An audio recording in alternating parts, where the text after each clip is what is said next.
Hi everyone, welcome to digital GK classes. तो देखिए, CTET के एग्जाम को आप लेकर आपके पास केवल 1 महीना है, क्योंकि जुलाई में आपका कभी भी पेपर स्टार्ट हो सकता है। पिछली बार दिसंबर लास्ट में बहुत से लोग बोल रहे थे कि नहीं होगा, जनवरी में होगा, बट फिर भी सीटेट ने स्टार्ट किया। बिकॉज पिछली बार क्या था ना कि बहुत सारे एग्जाम्स थे जो कि ऑनलाइन होना था। इस बार ऐसा कुछ नहीं है, आपका पेपर जुलाई से स्टार्ट हो गया, अगस्त के 1 हफ्ते में ही खत्म हो जाएगा। तो आप ये मान के चलो कि जुलाई को आपको जस्ट फॉर रिवीजन रखना है, क्योंकि उस समय यही मन में चलता है कि एडमिट कार्ड कब आएगा, कहाँ पर पेपर गया होगा, यही सारी चीजें हैं। 1 महीने को लेकर स्ट्रेटेजी बताने वाली हूँ, और ये जो भी स्ट्रेटेजी है ये मैंने भी अपने एग्जाम के समय पे किया था, जिसका रिजल्ट मुझे काफ़ी अच्छा देखने को मिला। तो मैंने सोचा कि आप में से बहुत सी लोग जो है मेरे पे भरोसा भी करते हैं, एंड आप साथ में आपको जो है आप लोग क्वेश्चन करते हो कि कैसे क्या करें, कौन कौन सी चीज़ें पढ़नी चाहिए, कहाँ से पढ़नी चाहिए, क्या बुक्स के साथ ही पढ़ें, 130 प्लस लाना है तो उसके लिए क्या क्या ऐसी चीज़ें हमें करनी चाहिए। देखिए, आपने हमेशा सुना होगा कि हमें दूसरों की गलतियों से सीखना चाहिए, तो वही चीज़ें मैं आपको बताती हूँ ताकि आपको समझ में आए कि आप सही जो है पाथ पे हैं या नहीं। तो चलिए वीडियो स्टार्ट करते हैं। प्लीज़ चैनल को सब्सक्राइब करके जरूर अपने दोस्तों के साथ शेयर करो, और हाँ, टेलीग्राम पे जुड़ जाना, क्योंकि आज जो है एसएसटी की क्लास होगी, क्योंकि आप में से बहुत से लोग एसएसटी की क्लास का वेट कर रहे हैं। आज होगी, साथ में पूरा कंटेंट का पीडीएफ आपको मेरे टेलीग्राम पे मिलेगा, जो भी क्लासेस होंगी। तो चलिए वीडियो स्टार्ट करते हैं। सबसे पहले दिमाग में रखो कि हम पॉजिटिव रहना है, हमें 1 महीने की तैयारी करनी है और हमारा एग्जाम बहुत अच्छा होगा, हम पास हो जाएंगे। नेगेटिविटी नहीं आनी चाहिए, और नेगेटिव लोगों से दूर रहो। जो लोग ये बोलते हैं कि आपको इतना घंटा पढ़ना है, ये नहीं करोगे तो फेल हो जाओगे, ऐसी चीज़ों पे ध्यान नहीं देना, इग्नोर करिए। क्या करना है वो सुनिए। पेपर 1 एंड पेपर 2 जिसमें भी भरा हो या नहीं भी भरा हो, एक पेपर भरा हो, आपको आज से कोशिश करनी है कि हर दिन एक प्रीवियस पेपर करना है। करना कब है तो सुबह 10 बजे से स्टार्ट करो, और 2 घंटे बैठने की हैबिट डालिए। बहुत से लोग लेटे लेटे दे देते हैं, या फिर बीच में ब्रेक कर देते हैं, नहीं देते हैं। ऐसा क्यों?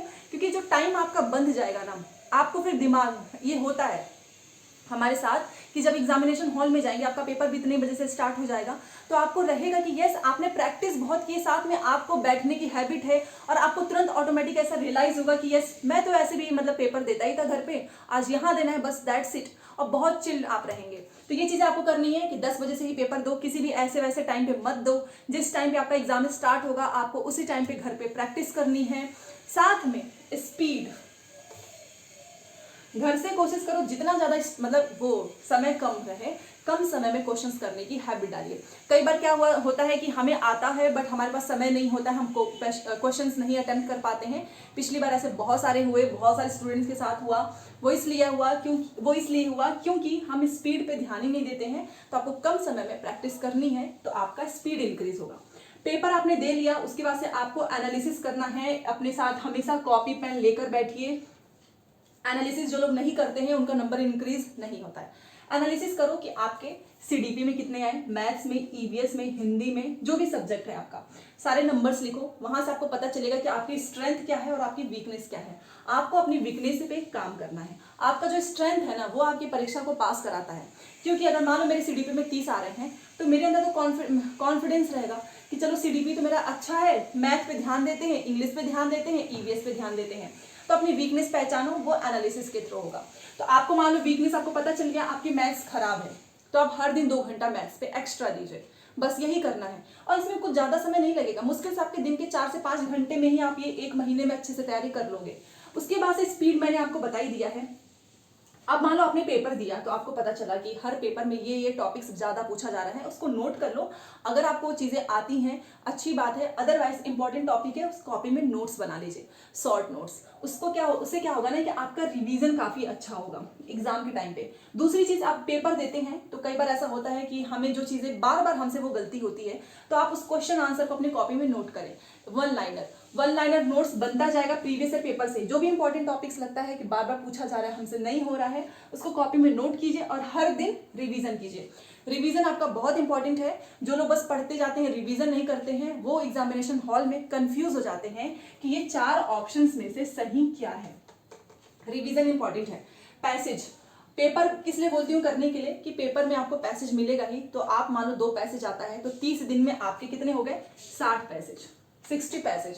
क्या 60 पैसेज करने के बाद से आपकी स्पीड में क्या चेंजेस नहीं आएंगे? क्या गलतियां आप जो है जो बार बार करते हैं आप उसे बचोगे नहीं? इसीलिए मैं बोलती हूँ पैसेज करना इंपॉर्टेंट है, क्योंकि आपका लैंग्वेज वाला पोर्शन है। 15-15 नंबर के आपके फ्री के नंबर हैं, सोचिए 15 हिंदी में है, 15 इंग्लिश में, 30 नंबर।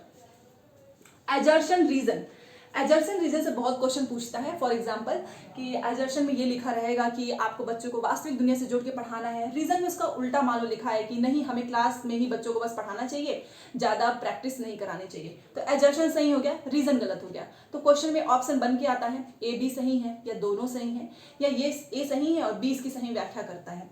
तो ऐसे क्वेश्चंस की भरपूर प्रैक्टिस करनी है। और मैंने सोचा है कि जितने भी अभी तक आपके पेपर हुए हैं सभी से एजर्शन रीजन के क्वेश्चन उठाकर एक में कंपाइल करके आपके सामने लेकर आऊं, सो दैट आपको समझ में आए कि सीटेट कैसे पूछता है।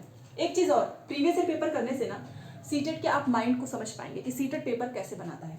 क्योंकि जो मॉक टेस्ट आता है किसी भी कोचिंग, कोई भी आपको इंस्टीट्यूट है चाहे मॉक टेस्ट, वो सीटेट से बढ़िया पेपर नहीं बना सकते हैं। इसीलिए प्रीवियस ईयर पेपर करो, वो ओरिजिनल पेपर है, प्रैक्टिस करनी है। तो लैंग्वेज आपका 30 नंबर का, 30 नंबर का, 60 नंबर का। कोशिश करो कि लैंग्वेज में से आप दोनों अगर मिला के बोलो तो 50 से 55 नंबर लेकर आओ, क्योंकि 55 या 50 नंबर आपके आ जा रहे हैं ना, तो आपका सीटेट तो वैसे ही पास है समझो, वो भी अच्छे नंबर से। विदाउट बुक्स कैसे तैयारी करें? देखिए सीटेट को क्लियर करने के लिए आपको कोई एनसीईआरटी की बुक्स नहीं है, नहीं पढ़ रहे हो तो भी आपका पास हो जाएगा। बट ये सारी चीजें आपको करनी होगी। कैसे? क्योंकि मान लो पेपर कर रहे हो तो जो भी ईवीएस में गलती हो रही है, हिंदी में, सीडीपी में, वो तो आप नोट करते जा रहे हैं, तो आपका कंटेंट तो तैयार हो ही रहा है, साथ में आपको पता भी चलता है, तो बुक्स की ज्यादा जरूरत नहीं पड़ती है। और वैसे भी मैं तो ईवीएस हो चाहे सीडीपी हो, सभी के इंपॉर्टेंट जो टॉपिक्स हैं पूरा कंटेंट मैं कराई दूंगी। तो जो लोग बुक्स नहीं पढ़ पा रहे हैं, समय नहीं है, तो आप चिंता मत कीजिए, प्रीवियस पेपर आप करते रहो, साथ में मैं आप सभी के साथ मेहनत करूंगी। तो आपका सपोर्ट चाहिए, तो प्लीज जितना ज्यादा हो सके आप मेरा सपोर्ट जरूर करें, ताकि मैं आपको क्लासेस दे पाऊँ। हर दिन आपको कोशिश करनी है कि 5 घंटे पढ़ो, और आप बहुत ज्यादा बिजी हैं तो कम से कम 3 से 4 घंटा तो पढ़ो ही, ठीक है? क्योंकि अब ज्यादा समय नहीं है, 1 महीना अच्छे से मेहनत कर लोगे, पेपर निकल जाएगा। आगे DSSS भी है, KVS आगे आएगा, फिर आपका सुपर टेट हो गया, बहुत से टीचिंग एग्जाम्स हैं जिसमें सीटेट जो है मांगा जाता है, तो वहां पर आप एलिजिबल होंगे, ठीक है? तो 1 महीने में आप सोचो, मैंने आपको कोई ज्यादा काम तो नहीं दिया, मैंने आपको बस यही बोला है प्रीवियस ईयर पेपर करो, उसको अच्छे से करो, पूरे मन से, बस फॉर्मेलिटीज के लिए मत करना, ठीक है? तो ये सारी चीजें मैंने आपको बताई हैं। 1 महीने आपने खुद से मेहनत की, दूसरी जो मैं आपको कंटेंट कराऊंगी आप वो करेंगे, तो आपका पेपर बहुत अच्छे नंबर से क्लियर होगा। एंड बस ये सोचना कि देखो सीटेट का एग्जाम आपसे क्रैक हो जाएगा, कोई बहुत बड़ा तोप नहीं है कि आपको इसके लिए दिन रात पढ़ना है। बस हाँ, जो भी आप टाइम देते हैं 3 घंटा 4 घंटा, वो आपका प्योर होना चाहिए। अब ये नहीं कि उस 3 से 4 घंटे में आपने पढ़ाई भी कर रहे हो, साथ में वो मोबाइल भी देख रहे हो, यूट्यूब पे शॉर्ट्स देख रहे हो, इंस्टाग्राम पे रील देख रहे हो, मूवी देख रहे हो, फिर बीच बीच में पढ़ते भी जा रहे हो, ऐसा नहीं करना है। 4 घंटे पूरी ईमानदारी के साथ पढ़ना। जो लोग भी ईमानदारी के साथ पढ़ेंगे उनका सीटेट जो है क्लियर होने से कोई भी नहीं रोक सकता है, ठीक है? तो ये आप वीडियो आई थिंक आपको हेल्पफुल होगी। एंड मिलते हैं नेक्स्ट क्लास में। SST की क्लास जरूर देखना, कोई भी डाउट हो प्लीज कमेंट जरूर करें। मिलते हैं नेक्स्ट क्लास में। Thanks for watching.